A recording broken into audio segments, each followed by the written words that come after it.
If you pick a direction and you say, I'm going to use Vue and I'm going to pick the happy path that makes me productive. Now, we changed the API with the goal of simplifying it in Vue 3. We'll be learning how to extend our abilities with front-end skills into the backend using Nuxt 3. In this course, we're going to combine vtest and vue test utils to test the Vue app. Throughout this course, you'll learn the skills and techniques needed to create a truly intelligent application. Yeah, so that's it. Awesome. Activity debugging. How fun is that?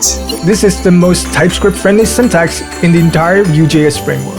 We can now reuse this composable in multiple components. What are some good practices regarding GraphQL Apollo in Vue? And app.vue is the root component of our app.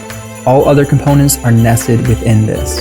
Hello, my name is Eduardo. I'm a member of the Vue.js core team, and I'm also the author of the router and Pina. We'll be exploring most of the features you can find in the Vue Router library, which allow us to create advanced navigation in our Vue 3 applications. We'll be diving into how to use Pina, Vue's official state management library. For me now, the reason it drives me is because I know it can make other developers more productive. Vue Mastery is one of the biggest reasons why I have a job right now. Level up now with Vue Mastery.